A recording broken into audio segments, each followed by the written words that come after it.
My name is John Benet Ramsey, and I'm 5.5. Hello and welcome to True Crime Rocket Science, the most authentic voice in true crime. This is episode 14 in the Khan's Order series. Hello from a cold, wet South Africa. It's probably the coldest day thus far this year. Today we're dealing with the libel claim and the fact that truth is an absolute defense under Georgia law. If the plaintiff cannot prove falsity, the libel and slander claim must fail. If you think about libel or slander, if you can prove that what is being said isn't true, then it automatically falls away. We're now on page 57 of the 93-page order, and we're going to start with section B, dealing with the libel claim. Before we do, if you haven't subscribed yet to the channel, please click the light blue icon on the bottom right of your screen, like, share, leave a comment, and let's get started. So it starts off saying that Georgia law defines libel as a false and malicious defamation of another, expressed in print, writing, pictures, or signs, tending to injure the reputation of the person and expose him to public hatred, contempt, or ridicule. So what that is really saying is it's actually explicit.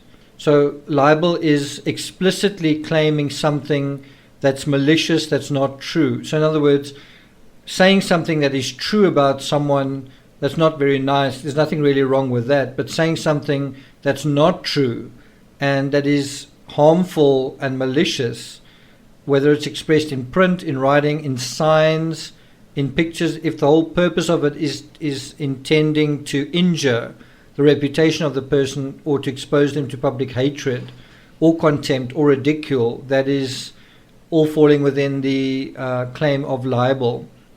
And so the question is, was this what the Ramseys did in terms of Chris Wolf?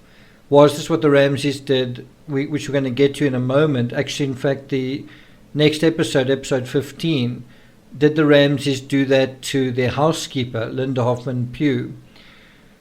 Now, what is interesting here is that it says truth is an absolute defense under Georgia law. If the plaintiff cannot prove falsity, the libel and slander claim must fail. In other words, if the plaintiff can't prove in this case that what the Ramseys said isn't true, then their claim fails. So there are a couple of areas that applies. If they can't prove that the ransom note wasn't written by Patsy, so in other words, if they fail to prove that the ransom note was written by Patsy, then they fail. And as you can see from the previous episodes, they were struggling to get over that fairly rudimentary hurdle in terms of that particular one. Then it goes on to say, in addition to be actionable, the libel must be published. It must be communicated to a third party. Now, in this area, I don't think Wolf had too much of a problem because the book had been published, and then there'd also been other interviews, television interviews, which of course were also published. Then on page 58, the order goes on to say, there is no dispute over the fact that the allegedly defamatory comments in this case contained in defendant's book were indeed published. So there we've got at least one, I don't know if it's a concession, but one point highlighted by the judge. The parties do disagree as to whether the statements were libelous, and if so, whether defendants acted with malice. So the first question, were the statements libelous? As a general rule, the question of whether a published statement is defamatory is a question for the jury. Nevertheless, when faced with a summary judgment motion in a defamation action, as Judge Julie Khan's was, the judge should read and construe the publication as a whole, and thereafter may find that it is not defamatory. Now, what I think is quite interesting in this is they're basically saying you've got to look at the entire publication, in other words, the entire book, and based on the entire book, get a sense whether it's defamatory or not. And I think if that is going to be your perspective, well, then it's certainly quite hard to prove malicious defamation, isn't it? It goes on to say the judge should read and construe the publication as a whole, and thereafter may find that it is not defamatory, that it is defamatory, or that it is ambiguous, and the question is truly one for a jury. In my opinion, it's to some extent ambiguous. I'm not going to say more than that. I certainly have my opinion in another area, but I'm going to reserve that at this point. In considering whether a writing is defamatory as a matter of law, the court should look at what construction would be placed on it by the average reader.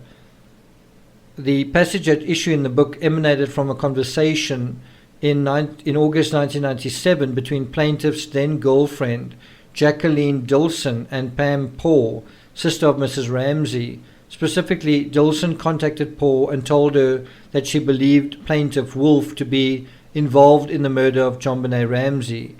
Based on that initial conversation and subsequent information acquired by defendants, the following was said about the plaintiff in the book. So we're going to deal with that quote in a second, but think about how the Ramseys are covered in a way here. You have Wolf's own girlfriend, who perhaps has a bone to pick with him, who tells Patsy's sister Pam what she thinks. Pam then conveys it to the Ramseys, and the Ramseys simply relate that story in the book. So we are now on page 59. What I want you to do is think yourself, put yourself in the shoes of the judge. Ask yourself whether this seems malicious, whether it seems something that is actionable in terms of being defamatory. Okay, here we go. This is a quote from the book by the Ramseys, The Death of Innocence. Quote, "Later that evening, as we were trying to relax, we received a call from Pam, who said that she had just gotten off the phone with a lady in Boulder. Jacqueline Dilson had reported to the Boulder police that she believed her live-in lover, Chris Wolf, might be the person they were seeking. When she couldn't get them to respond, she finally called Patsy's mother, Nidra, and she in turn called Pam, who immediately called Jackie back." End quote. Now we're going to go back to that quote, but just in terms of the legal issues here, the fact that the whole statement is couched in the word might. She believed her live-in lover, Chris Wolf, might be the person they were seeking. That basically covers them, because it's not a statement of fact. It's not overt. In other words, it's not Jacqueline Dilson knew that Chris Wolf was the person they were looking for. Jacqueline Dilson was convinced that Chris Wolf was the murderer of JonBenet Ramsey. Now, I don't really know, you would need to see a interview or get a statement from Jacqueline Dilson firsthand to see to what extent she would have either implicated or cast suspicion on Chris Wolf. You would have to look at the words that she used. Whatever those words were, it is interesting the way that they are represented here, that he might be the person they were seeking, which seems actually quite mild, right? You do tend to wonder, how would Pam have dealt with this? So in other words, when Pam called Patsy, do you think Pam said, "Hi Patsy, there's a lady that's on the phone. She thinks that there might be someone you want to look at"? Or would she have been far more explicit, far more black and white, saying, "I think this is the guy. This is definitely the guy"? It would just be interesting to know how that conversation went. Anyway, we're speculating. Let's go back to the Khan's order.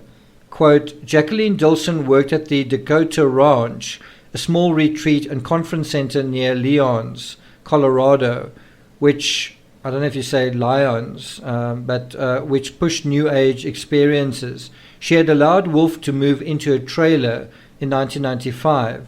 Chris Wolf turned out to be a reporter for the Colorado Daily and the Boulder County Business Report with a master's degree in journalism. His strange behavior before Christmas and early in the morning after Christmas raised Dilson's concern about what Wolf had been doing all night. This is still quoting from Death of Innocence. Apparently Dilson had spent Christmas Day with Wolf, but he would not stay to have supper with her and her family. Somewhere around 10 p.m. Jacqueline went to bed, thinking Wolf had gone off on a spree of some kind or another. At around 5:30 a.m. sounds from the bathroom woke Jackie up, and she realized that Wolf was getting out of the shower. He had left dirty clothes all over the floor. Without explanation of where he'd been, Wolf crawled into bed and went to sleep. Later the next day, Dilson and Wolf watched the television news reports of JonBenét's death. To her surprise, she observed him becoming quite agitated. Wolf cursed and said that he believed JonBenet had been sexually abused by her father. For the rest of the evening, Wolf brooded over the case. End quote.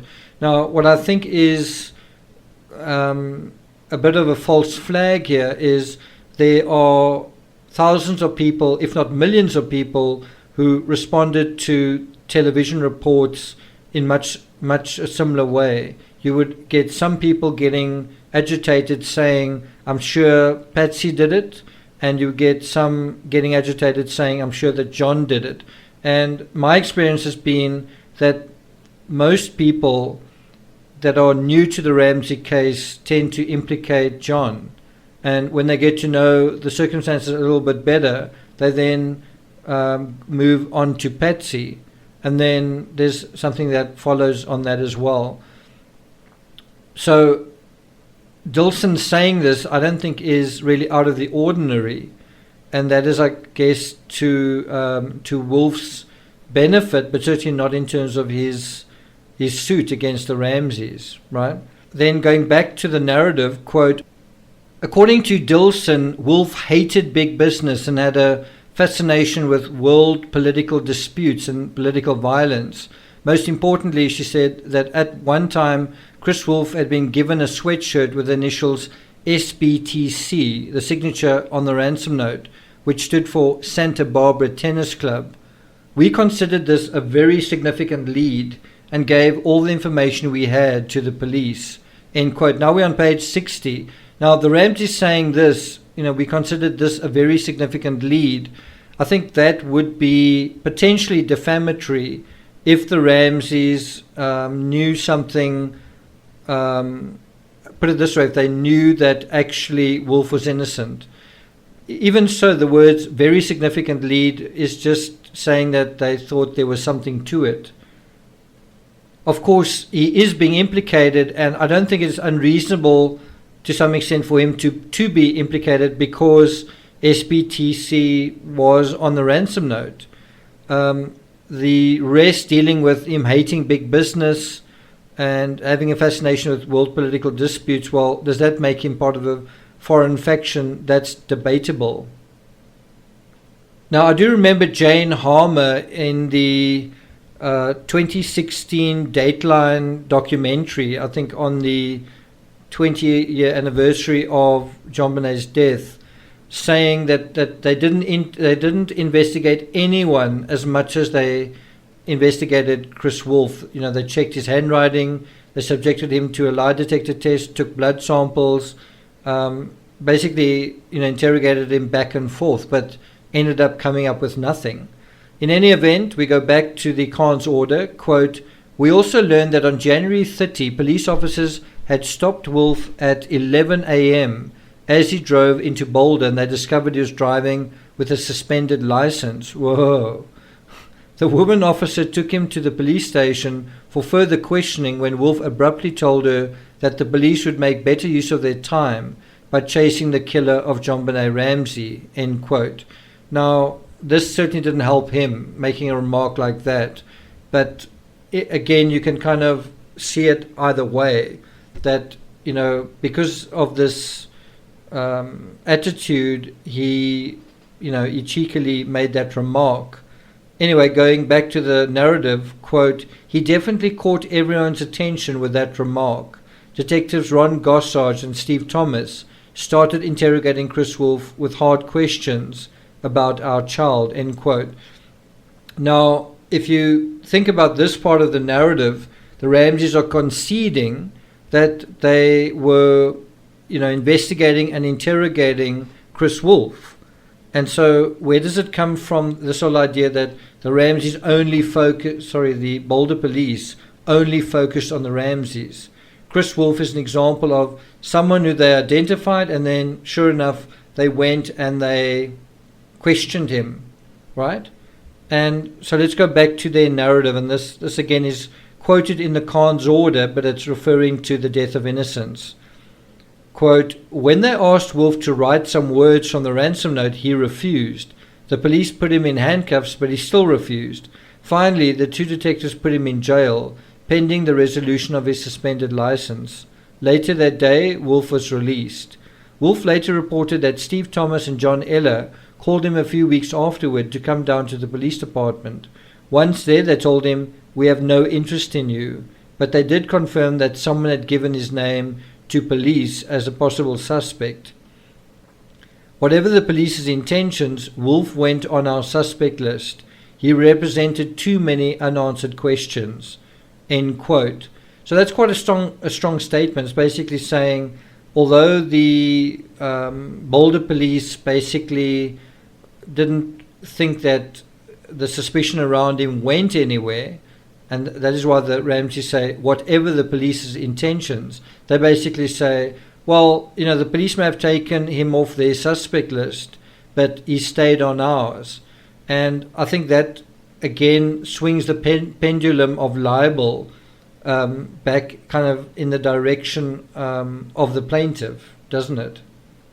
Then it goes on to quote the death of innocents. This is the Khan's order. Quote, by March 1st, 1999, we had reported more information on Chris Wolf to the authorities. One person had seen Wolf go into an angry tirade aimed at me after he read an article about our company printed in the Boulder Daily Camera in early 1996. Apparently, Wolf accused the company I worked for, Lockheed Martin, of selling arms to South American countries. And we're now on page 61. The court will assume, okay, and so that is the end of the quoted section. And so this is Judge Khan's assessment of that quoted amount of text, that quoted section from the death of innocents. So Judge Khan says the following: the court will assume that the statements made in the book do defame plaintiff Wolf. I think that's almost a logical assumption. It's certainly not something that is a compliment to him. And I think if you were in the same position and these statements were made in a book that everyone was reading, I think you'd also be concerned. Goes on to say, the statements indicate that defendants and others considered plaintiff to be a potential suspect in the brutal murder of a child, and also suggest that there was some basis for the suspicion. Then the Khan's order quotes another case, Barber versus Purdue, as follows: libel per se consists of a charge that one is guilty of a crime, dishonesty, or immorality.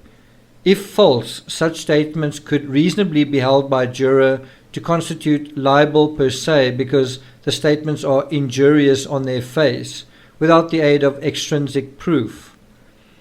And then I think it just refers to defamatory words which are actionable per se are those which are recognized as injurious on their face without the aid of extrinsic proof. I don't think you need to be a genius to know what that is saying. It's basically that when you're saying things that are injurious, do you need proof, right? And I think in this case, you can look at what the Boulder police said, the fact that they didn't consider him a suspect, that being overruled, that seems to be quite a serious line that has been crossed. So I'm going to stop at the bottom of page 61 because that is an area that we're going to deal with in the Khan's order number 15. But basically, just the last thing from the Khan's order She writes, a conclusion that the statements were libelous is not inconsistent with a recent holding by the 11th Circuit in another defamation action concerning the Ramsey case. And this is where it's quite unfortunate and seems quite slippery. So Judge Khan seems to be going along with the plaintiff, saying, you know what, it does look like something injurious has been communicated, right?